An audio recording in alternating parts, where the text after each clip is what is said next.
I stood there at Terminal 6, my suitcase heavy in my hand, the air thick with jet fuel and betrayal, watching smoke curl up from my passport, still warm from the fire that had eaten through it in the backseat of her Rolls-Royce just minutes ago.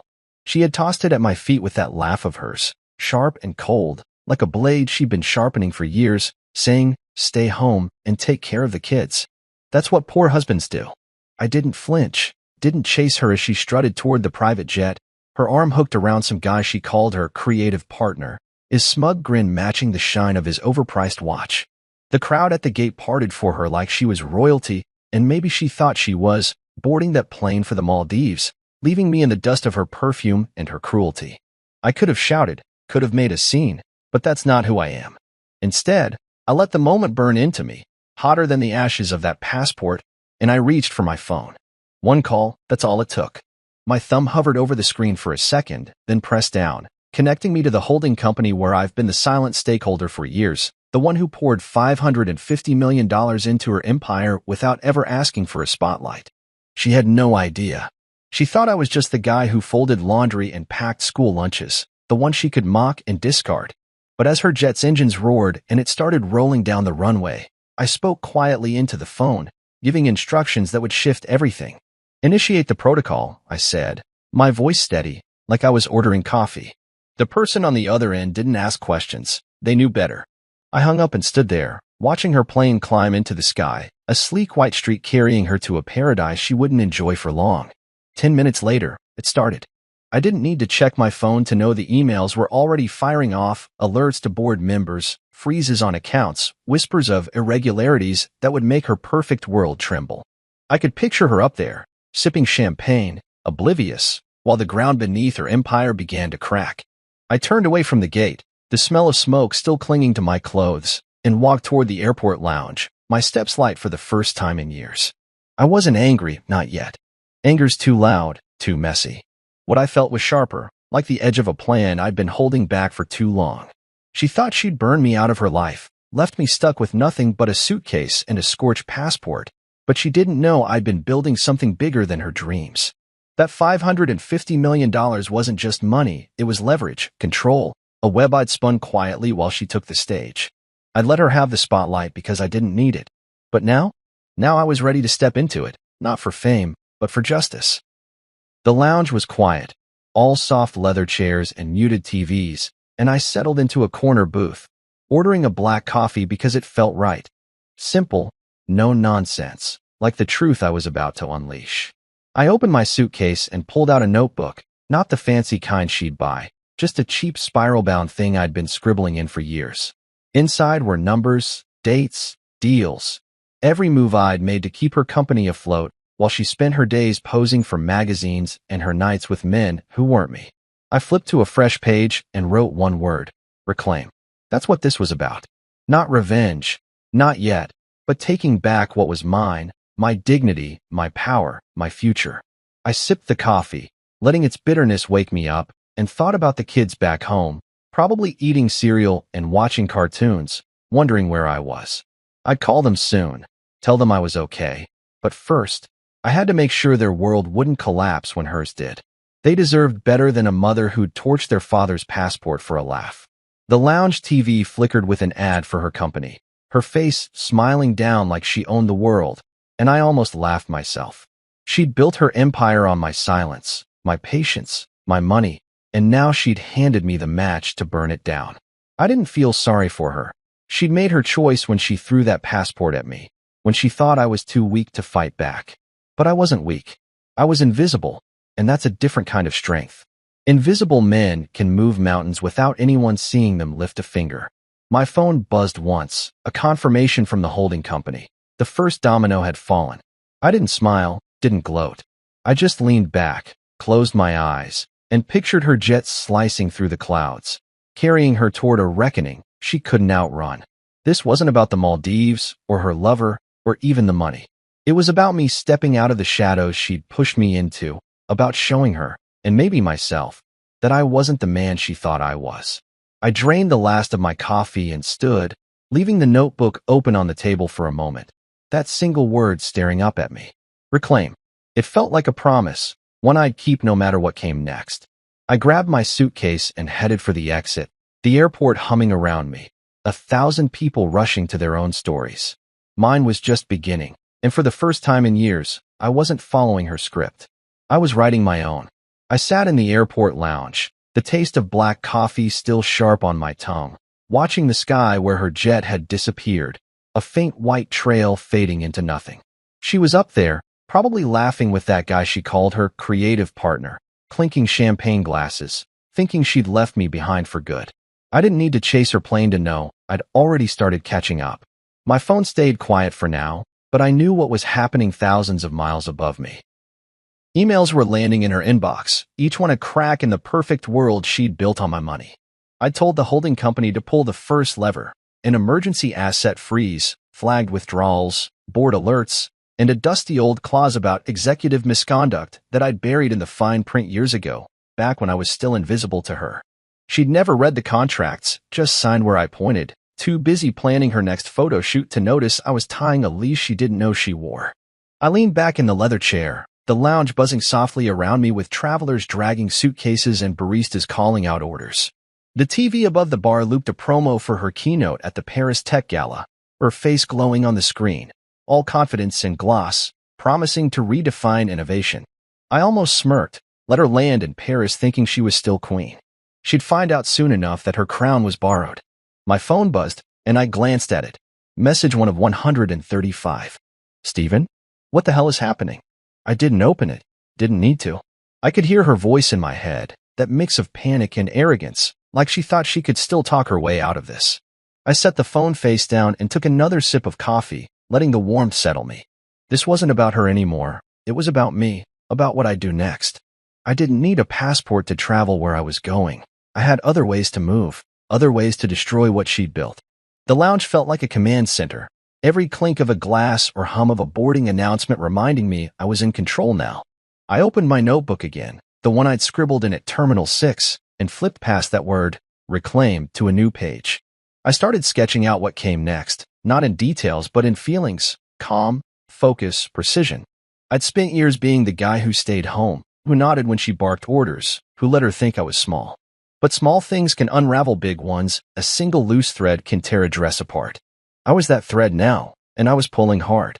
I thought about the kids again, probably still in their pajamas, arguing over who got the last pancake. I'd call them soon, tell them I was okay, maybe even tell them I was proud of myself for once. They didn't need to know about the money, or the company, or the burned passport, not yet. They just needed to know their dad wasn't broken. The TV flickered, her promo looping again, and I wondered how long it'd take for her to notice the alerts piling up.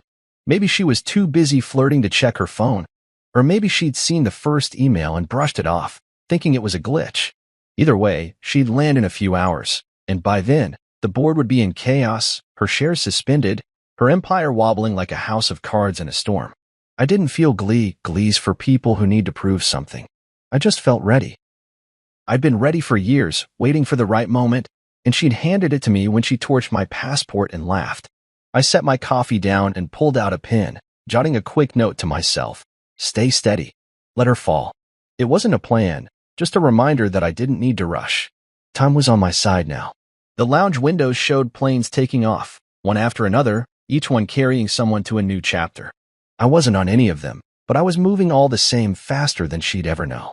I thought about Paris, not her Paris with its galas and flashing lights, but mine, the one I'd built from the ground up. I didn't know what it looked like yet, but I knew it'd be quiet, real, mine. My phone buzzed again, another message, then another, her words piling up like leaves in a gutter. I didn't read them. I didn't need to hear her beg or threaten or try to twist this back on me.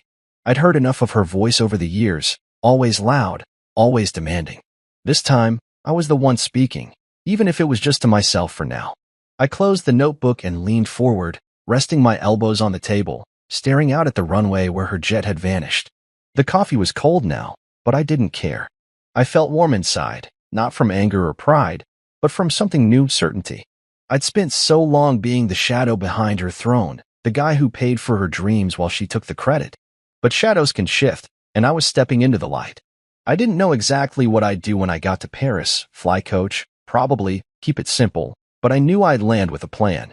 For now, I just sat there, the lounge fading into the background, the world narrowing to me and my next move.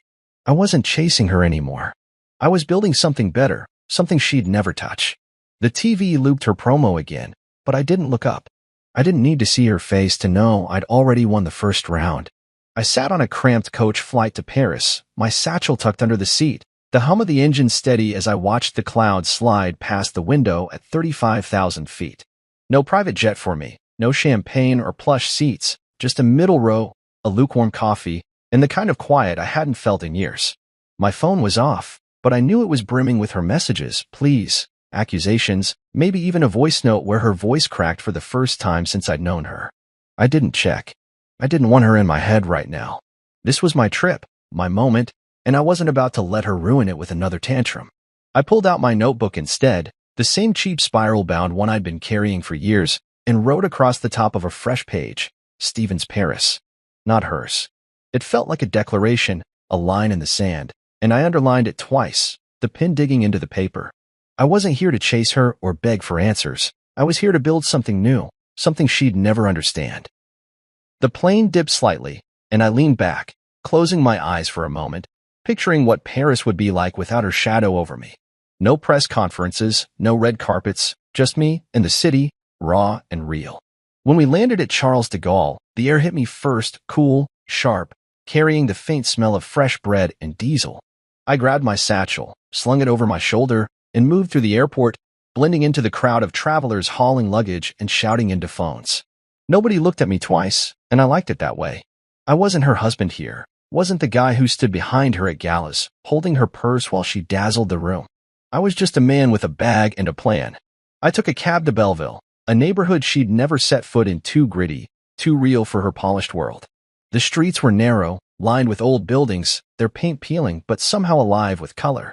I checked into a small hotel, the kind with creaky stairs and a clerk who barely spoke English. My room was simple, a bed, a desk, a window overlooking a courtyard where kids kicked a soccer ball against a wall. I dropped my satchel and stood at the window, breathing it in. This was my Paris, not hers, and it already felt like home. I unpacked slowly, laying out my notebook, a few pens, and a folder stuffed with documents, contracts, ledgers, proof of the $550 million I'd funneled into her empire while she took the credit. Those papers were my weapon, but I didn't open them yet. I didn't need to. Just knowing they were there, heavy with truth, was enough for now. I left the hotel and wandered the streets, letting the city pull me along. Jazz drifted from an open window, a saxophone weaving through the chatter of people at outdoor cafes. I passed a bakery, its shelves stacked with crusty loaves, and bought a baguette because it felt right, simple, honest, nothing like the overpriced brunches she loved. I tore off a piece as I walked, the bread still warm, and chewed slowly, tasting every bit of it. This was what I'd been missing, not just bread, but moments that weren't scripted by her demands. I found a park bench and sat, watching people go by, old men arguing over a chessboard, a woman sketching in a notebook, kids chasing pigeons. Nobody knew me, and I didn't owe them anything. For the first time in years, I wasn't carrying her weight. I pulled out my notebook again and started writing, not a plan, but a feeling, freedom. It spilled onto the page, messy and raw, like I was finally letting out a breath I'd been holding since the day we got married. I wrote about the terminal, the burned passport, the way her laugh had cut me open, but also about this moment, this bench, this city that didn't care who I was. I filled half a page before I stopped, my hand cramped but my chest lighter. I didn't know what came next, not exactly, but I knew it started here, in a place she'd never touch. The sun was dipping low, painting the buildings gold, and I stood, tucking the notebook under my arm. I walked toward a canal, its water catching the light, and let myself get lost in the streets again. Every corner felt like a choice, every step a chance to be someone new. I passed a street musician strumming a guitar, his case open for coins, and I tossed in a few euros, not because I had to but because I wanted to. He nodded, and I nodded back, a small connection that meant more than any gala handshake. I thought about the kids for a moment, wondering if they'd like this place, if I could bring them here one day to see a Paris that wasn't her version of it. I'd call them tomorrow, tell them I was okay, maybe even tell them I was finding myself again. For now, I kept walking, the folder in my satchel a quiet reminder of the power I held. I didn't need to use it yet. Her empire was already shaking, and I hadn't even landed a real blow. But I would, when the time was right. I stopped at a small cafe, its tables spilling onto the sidewalk, and ordered a coffee, black, no sugar. The waiter set it down with a quick smile, and I sipped it slowly, watching the city move around me. This was enough for now, just me, a cup, a notebook, and a city that felt like it was waiting for me to decide who I'd be. I wasn't her husband here. I was Stephen, and that was a name I was ready to reclaim. I sat at a small cafe near the Seine, the river glinting under the afternoon sun, my coffee cooling on the table as I scribbled in my notebook, trying to capture the way the light hit the water, the way Paris felt alive without her in it. The chair creaked under me, the air smelled of fresh bread and cigarette smoke, and for a moment, I was just a guy with a pen, not a man carrying the weight of a $550 million secret. Then a voice cut through the hum of the city, gruff, familiar, laced with a smirk I hadn't heard in years. Well, damn, Stephen, didn't expect to see you sipping espresso like some poet. I looked up, and there was Reese Calder, standing there in a worn leather jacket, his hair messier than I remembered, but that same sharp glint in his eyes.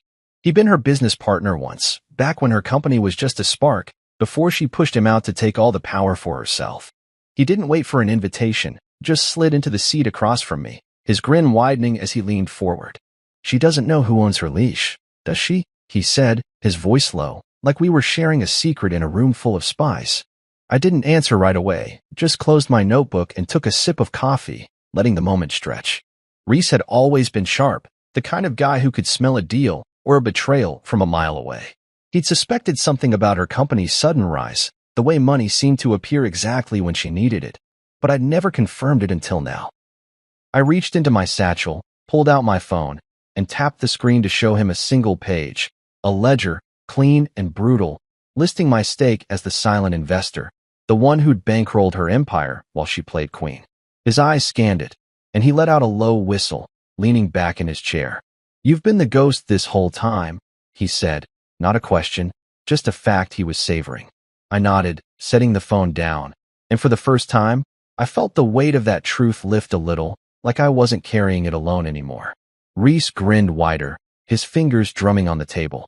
You showing up at that tech gala would cause a riot, he said, his voice buzzing with mischief.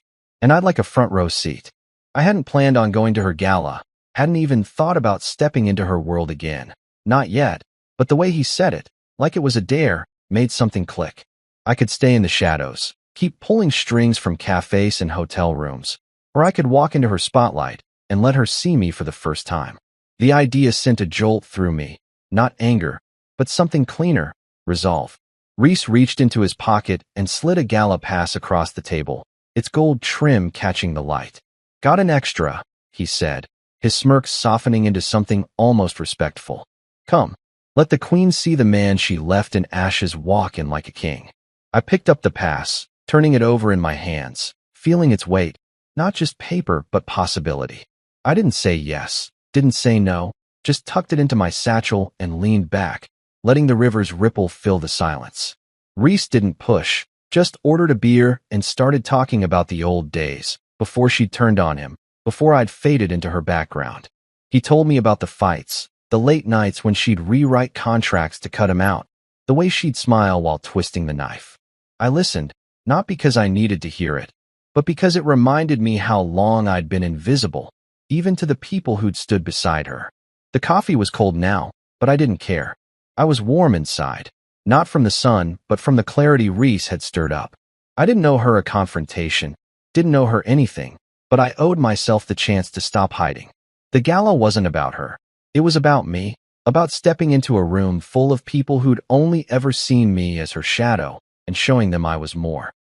Reese finished his beer, tossed some euros on the table, and stood, clapping me on the shoulder.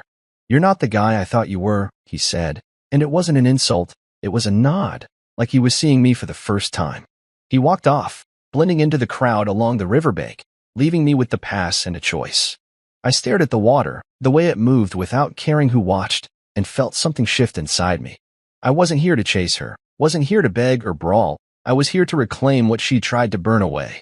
The gala pass sat heavy in my satchel, a ticket to a moment I hadn't planned but couldn't ignore. I didn't know if I'd use it yet. Didn't know if I'd walk into that room and let her see me, but just holding it felt like power, like I was holding the pin to my own story for once. I stood, leaving the coffee untouched, and started walking along the Seine, the city humming around me, alive with voices and footsteps. Paris didn't care about my past, didn't care about her empire or my money. It just kept moving, and so did I. The past was a question, not an answer, and for now, that was enough. I let the river guide me, let the city wrap me in its noise, and kept walking, my satchel bumping against my hip, the ledger and the past inside it whispering that I wasn't done yet. I wandered through the streets of Le Marais, my camera slung over my shoulder, the weight of it familiar and grounding as I moved past old stone walls and shop windows spilling with color. Paris was alive around me, all chatter and clinking glasses, but I was in my own world, seeing everything through the lens, cracks in the pavement, a vendor arranging apples, a kid chasing a stray balloon. I'd forgotten how much I loved photography, how it let me catch the things nobody else noticed, the quiet truths hidden in plain sight. Years ago, I'd set it aside, too busy keeping her empire afloat, too busy being the guy who didn't make waves while she rode them. But here, in this city that didn't know me, I was picking it back up, and it felt like meeting an old friend. I stopped to frame a shot of a graffiti-covered door, its paint peeling but vibrant, and clicked the shutter, the sound sharp and satisfying. I didn't know what I'd do with these photos, didn't need to know yet, just taking them was enough. Each one a piece of me I was pulling back from the ashes of that burned passport. The gala pass Reese gave me was still in my satchel, tucked beside my notebook, but I wasn't thinking about it today. I wasn't thinking about her either, or the messages piling up on my phone, which I'd left on silent in my hotel room. This was my time, my Paris, and I wasn't letting her steal it. I kept walking, letting the streets lead me, until I passed a small gallery with a sign out front, Creative Identity and Erasure, Workshop today. Something about it tugged at me, maybe the word erasure, so I stepped inside, the air cool and smelling faintly of paint. The room was bright, filled with tables covered in paper, screens, and art supplies, and a woman at the front was talking to a small group, her hands moving like she was shaping the air.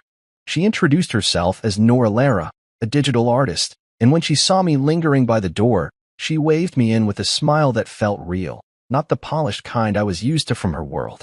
I hesitated, my camera still in my hands, but she didn't push, just pointed to an empty chair and said, "Join us. Bring what you've got." I sat, feeling a little out of place among the artists and students, but I opened my camera and scrolled through the shots I'd taken that morning: gritty walls, street faces, moments nobody else had stopped to see. Nor came over, leaning in to look, and asked if I'd share them. I did, reluctantly, passing her the camera, and she studied each one like it mattered. "These are raw," she said, not in a bad way, but like she saw something in them I hadn't yet. She invited me to try her workshop, blending photos with digital layers, text, color, fragments of other images to tell a story. I wasn't sure I had a story to tell, but I stayed, grabbing a tablet and following her lead. I picked one of my photos, that graffiti door, and started layering it with words from my notebook: reclaim, unseen, truth, letting them bleed into the image like ink on wet paper. Nur watched, nodding, and said, "You've been hiding, haven't you? But you've always been there. Now you're reappearing." Her words hit me harder than I expected, like she'd seen through the years I'd spent being nobody to keep her empire standing. I kept working, adding more layers, scanned bits of those contracts from my satchel, numbers from the ledger, shadows of my own handwriting. The image grew messy, defiant, alive, and when I stepped back, it felt like a piece of me staring back, not polished but honest. We named it Unseen Investor, a title that came out of nowhere but fit like it had always been there. Nor clapped me on the shoulder, her eyes bright, and said it could be part of a series if I wanted. I didn't know if I was ready for that, didn't know if I was ready to show anyone what I'd made, but the idea stuck with me like a seed I wasn't sure I'd plant yet. The workshop ended, and I stayed late, talking with Nor about art, about how people erase themselves to fit someone else's frame, about how you can rewrite that frame if you're brave enough. She didn't ask about my life, didn't need to. I think she saw it in the way I held my camera, the way I layered those words onto the door. When I left, the streets were darker, lit by street lamps and neon signs, and I walked back to my hotel with my camera in my hands, snapping a few more shots along the way, a couple laughing under an awning, a bicycle leaning against a wall, a reflection in a puddle. Each click felt like a step, not toward her or the gala or even Reese's dare, but toward myself. I didn't need to decide about the past yet, didn't need to plan my next move. I just needed this city, this lens, this moment where I wasn't her shadow or her bankroll. I was Steven, and I was starting to see what that meant. Back in my room, I set the camera on the desk and looked at the tablet Nora had let me borrow, unseen investor still open on the screen. It wasn't just a photo, it was a question, a challenge, a piece of me I'd forgotten I could claim. I didn't know if I'd show it to anyone, didn't know if I'd go to that gala or keep wandering these streets, but for now, I was content to sit with it, to let Paris hold me while I figured out who I'd be next. I stood outside the Paris Tech Gala, the night air cool against my skin, the hum of the city mixing with the buzz of cameras and voices spilling from the entrance. Reese was beside me, his grin sharp as he adjusted his tie, looking like he was about to watch a show he'd been waiting years for. I didn't feel like grinning, not yet, just steady, like the ground under my feet was finally mine to stand on. The gala pass was in my pocket, a small weight I'd carried through Le Marais and cafe talks, a choice I'd made when I slipped into a simple black suit and walked out of my Belleville hotel. I wasn't here to chase her or prove anything to her crowd. I was here for me, to step into a room where I'd always been invisible and let them see me, not as her shadow, but as the man who'd built what they were all celebrating. Reese clapped my shoulder, his voice low. Ready to shake the kingdom? I nodded, not trusting words yet, and we walked toward the entrance, the red carpet stretching ahead like a challenge. The cameras flashed, but they weren't for me, not at first. People shouted names, none of them mine, and I liked it that way, slipping through the chaos with Reese at my side, his grin a quiet promise of what was coming. Inside, the hall was all gold and glass, chandeliers throwing light across tables draped in white, the air thick with perfume and ambition. I took a front row seat, my satchel at my feet, the folder of documents inside it a silent ally I didn't need to open yet. Reese sat next to me, scanning the room like a hunter, but I kept my eyes forward, watching the stage where she was supposed to speak. I knew she was here, somewhere, probably adjusting her dress or practicing her smile, thinking this was still her night. My phone had buzzed with 47 more messages from her since I'd landed, each one sharper than the last, but I hadn't read them. I didn't need her voice in my head, not when I was about to take the stage she thought was hers. The lights dimmed, and the host stepped up, a tall guy in a tailored suit, his voice smooth as he welcomed the crowd. I felt the room shift, a ripple of anticipation, and I leaned back, my hands resting on my knees, calm in a way I hadn't expected. Then it came, the moment I'd known was possible but hadn't let myself picture until now. The host paused, his smile tightening, and said, "Tonight's keynote speaker, Sierra Langston, will not be joining us." A murmur ran through the crowd, heads turning, whispers hissing like static. I didn't move, didn't look at Reese, just kept my eyes on the stage as the host went on. "But we'd like to honor the man whose vision, strategy, and silent investment built the very platform she stood on, Stephen Drennan." The hall went quiet, so quiet I could hear my own breath, and then my name hit the air again, louder, as the spotlight swung toward me. I stood, not rushing, letting the moment settle around me like dust after a fall. The applause started, slow at first, then growing, not the polite kind but something real, something that felt like respect. I walked to the stage, each step deliberate, the folder still in my satchel because I didn't need it yet. The truth was enough for now. The host shook my hand, his grip firm, and I turned to face the room, hundreds of eyes on me, some curious, some stunned, a few angry. I didn't care. I wasn't here for them.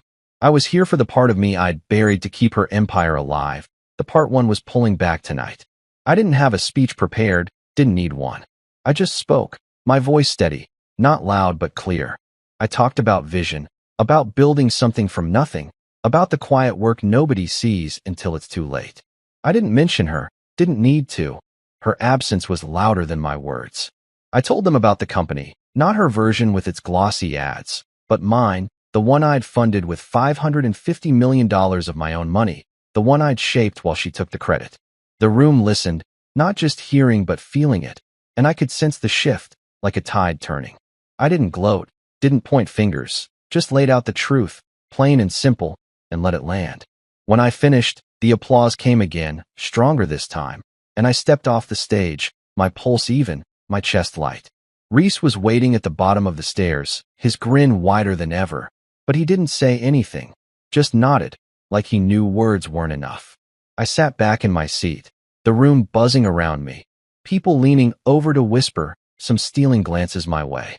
I didn't look for her, didn't need to know if she was in the crowd, watching, or if she'd slipped out when my name was called. This wasn't about her reaction.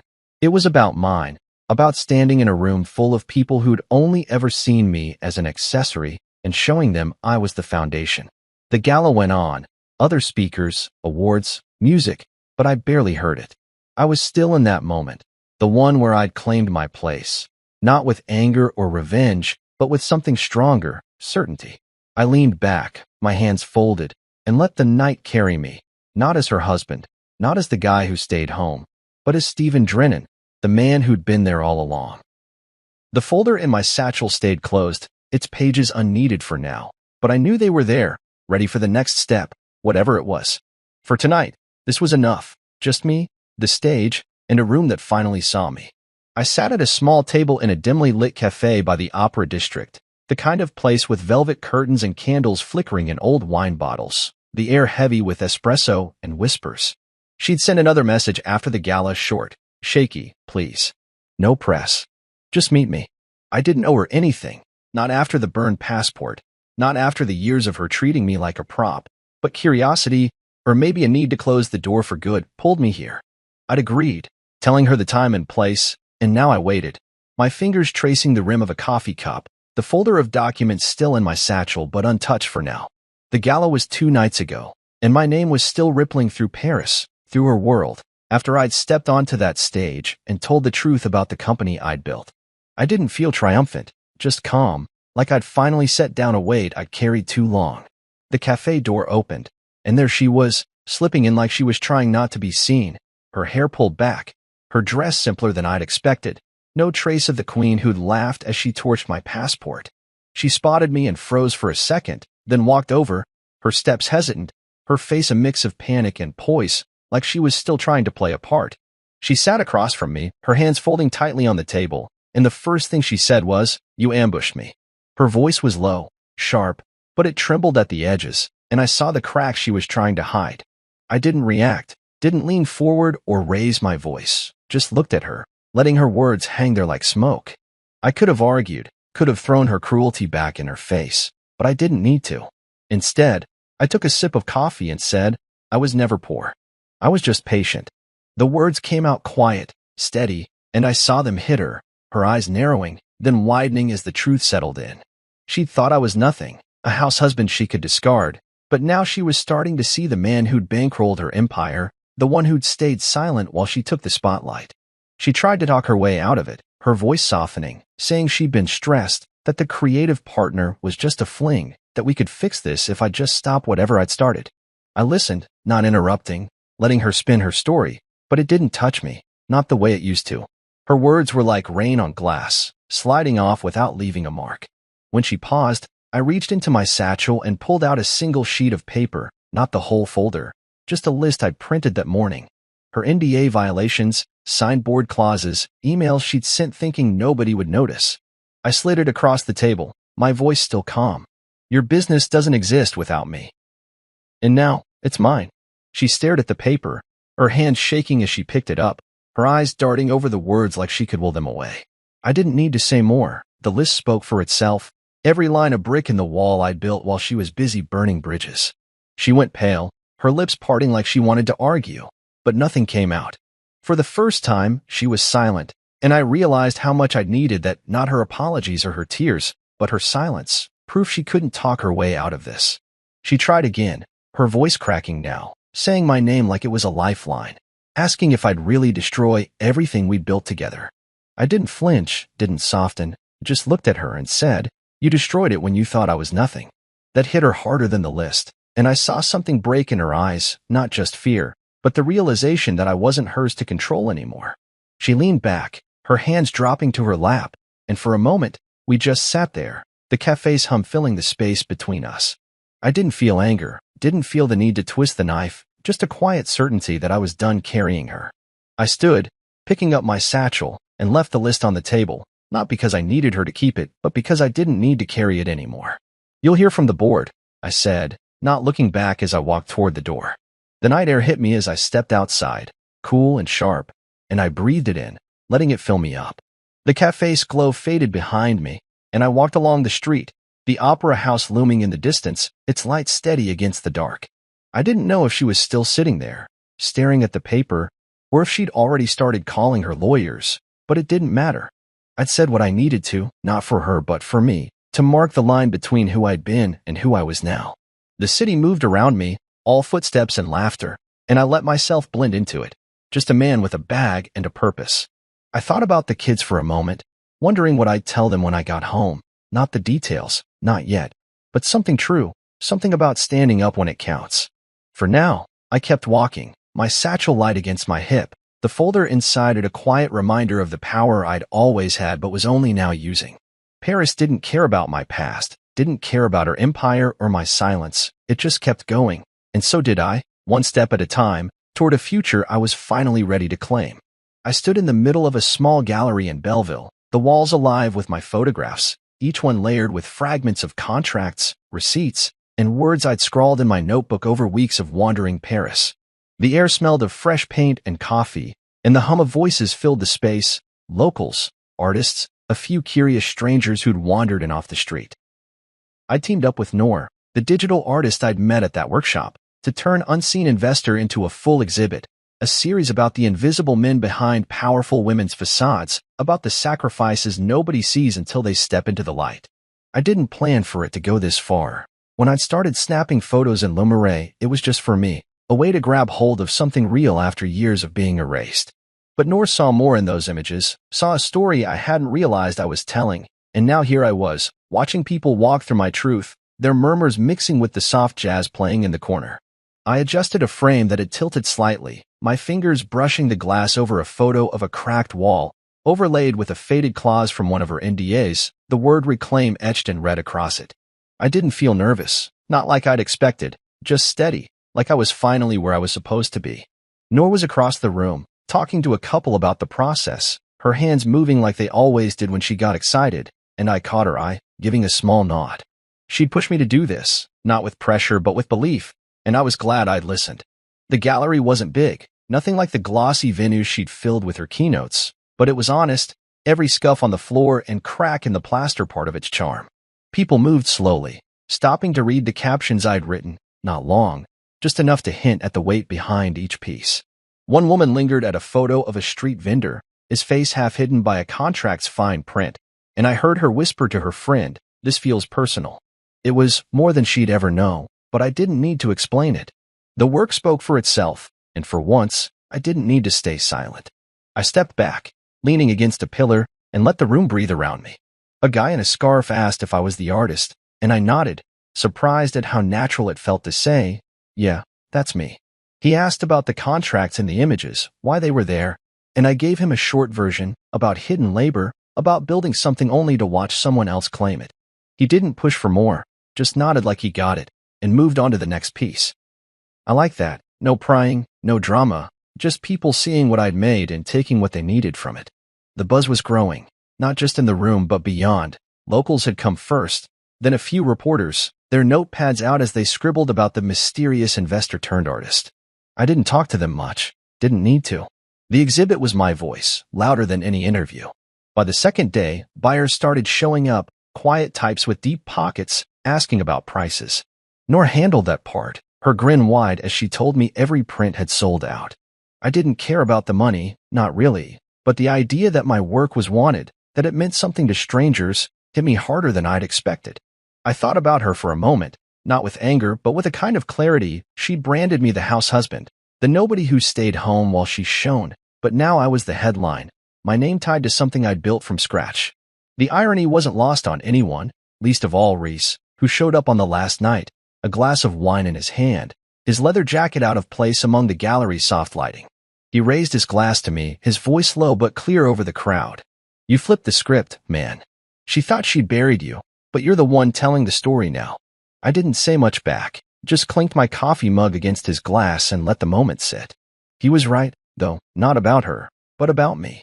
I'd taken the pieces she tried to burn and made something new, something that wasn't hers to touch. The crowd thinned as the night went on, and I stayed late, helping Noor pack up the last of the frames. We didn't talk much, just worked side by side, the quiet comfortable between us. When we finished, she handed me a print she'd kept back, a photo of that graffiti door from my first day, the one we'd layered with unseen and truth. "For you," she said, and I took it, not sure what to say but knowing it'd go on my wall, wherever I ended up next. I left the gallery alone, the streets of Belleville dark and cool, my satchel lighter now that the exhibit was done. I didn't know what came next, not exactly, but I knew it wouldn't be her world, her rules. I'd built this without her money or her name, and that was enough to keep me moving forward. I stopped by a canal, the water catching the street lights, and pulled out my camera, snapping a quick shot of the reflection. It wasn't for the exhibit, just for me, a reminder that I could still see the world my way. I kept walking, the print tucked under my arm, the city humming softly, and felt like I was carrying something new, not her empire, not my past, but a piece of myself I'd finally set free. I woke up in my Belleville hotel room, the morning light slipping through the curtains, casting soft stripes across the bed where I lay staring at the ceiling, my camera resting on the desk like a quiet companion. It was my last day in Paris, and the city felt different now. Not just a place I'd escaped to, but a place I'd claimed, piece by piece, through photos and choices that were mine alone. I reached for my phone, more out of habit than need, and saw one new message waiting, sent just after midnight. It was from her, 5 words that hit me like a whisper in a storm. Do you still love me? I stared at the screen, my thumb hovering over it, not because I was unsure but because the question felt so far from where I was now. I didn't feel the old pull, the one that used to make me answer her no matter how much she'd hurt me. I didn't feel rage either, or sadness, just a clarity that settled into me like the morning light, steady and unyielding. I deleted the message, not with a flourish or a curse, just a quick tap, like brushing dust off my shoulder. No reply, no explanation, no punctuation to mark the end of something that had ended long before she'd burned my passport. I wasn't her support system anymore, wasn't her fallback or her liability. I was done carrying her weight. I got up, stretched, and opened the window, letting the cool air roll in, carrying the faint sound of a street musician's guitar from the courtyard below. Paris was waking up, and so was I. Not as the man she tried to erase, but as Stephen Drennan, visionary, artist, investor, the guy who'd walked out of her shadow and into his own light. I didn't need to answer her question because it wasn't about me, it was about her. Her need to know if she still had a hold on me. She didn't. I moved to the desk, picking up the print Nora had given me, that graffiti door layered with unseen and truth, and propped it against the wall, letting it remind me of what I'd built here. The exhibit was over, but its echo lingered, not just in the sold-out prints or the reporters' articles, but in me, in the way I saw myself now. I packed my satchel slowly, folding my notebook and sliding my camera into its case, each motion deliberate, like I was sealing this chapter before stepping into the next.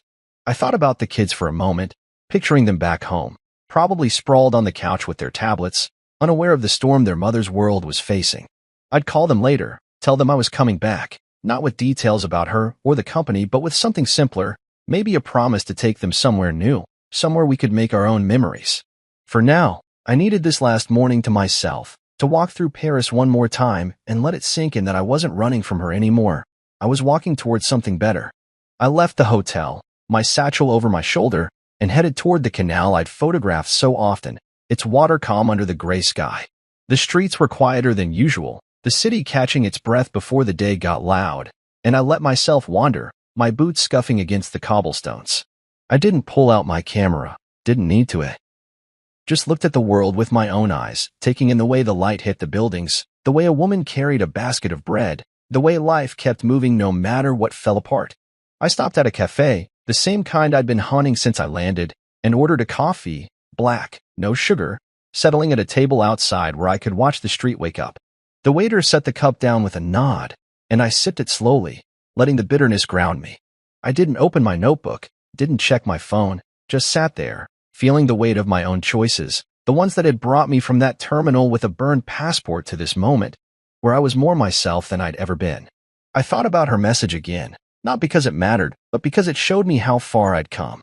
She'd asked if I still loved her, but I didn't, not the way she meant, not the way that kept me tethered to her chaos.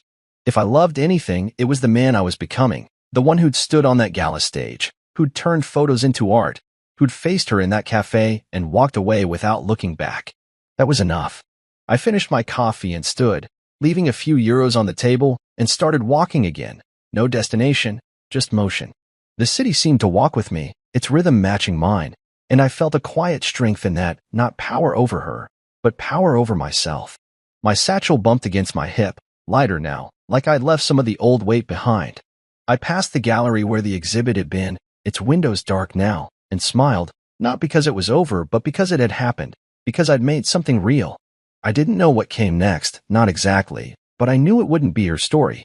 I'd written my own here, in these streets, in those prints, in the silence I'd given her instead of an answer.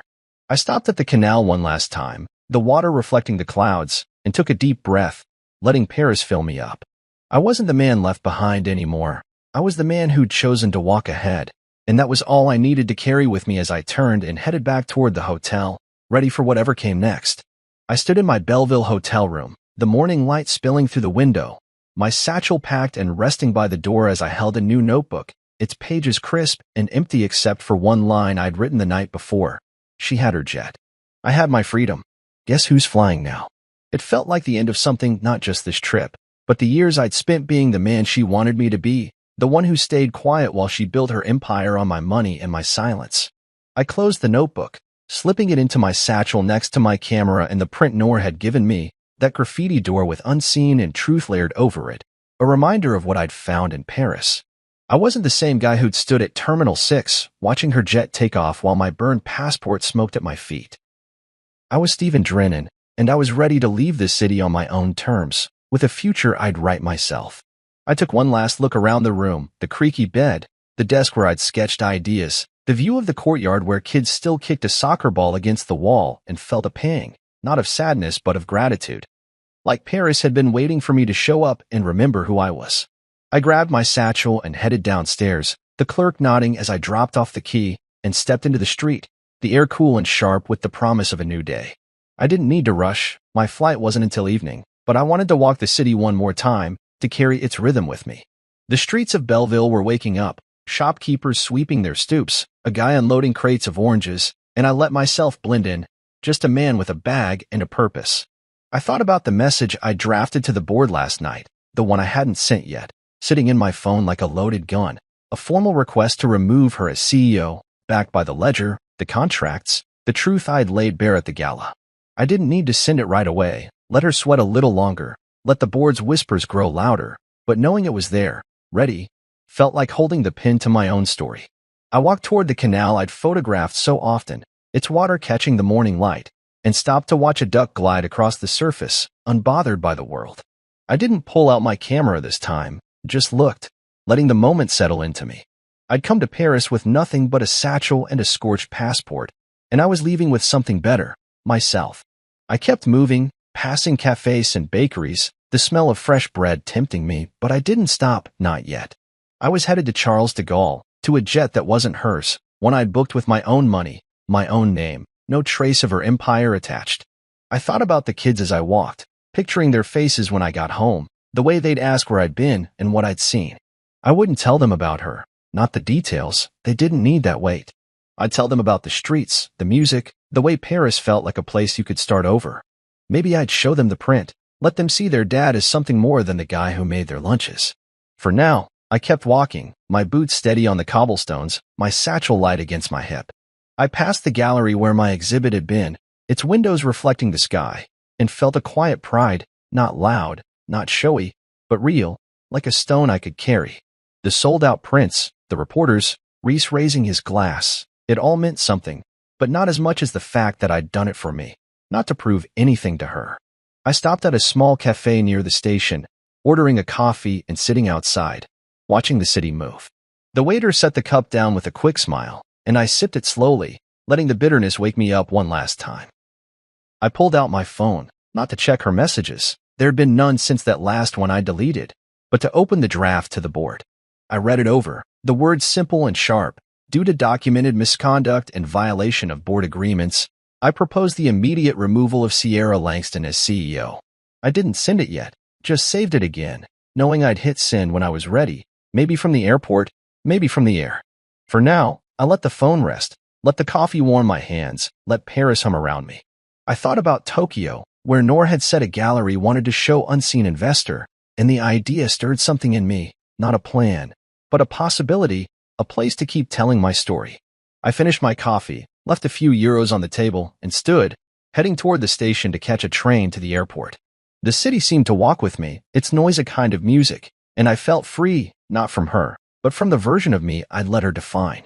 At Charles de Gaulle, I checked in, my ticket in my name, my jet waiting, no one to burn my passport or laugh in my face. I boarded, settling into a seat by the window, my satchel at my feet, and looked out at the runway, the place where her story had ended and mine had begun. As the plane took off, Paris shrinking below, I opened my notebook to that last line. Guess who's flying now, and smiled, not because I'd won, but because I was going places, and nobody could stop me.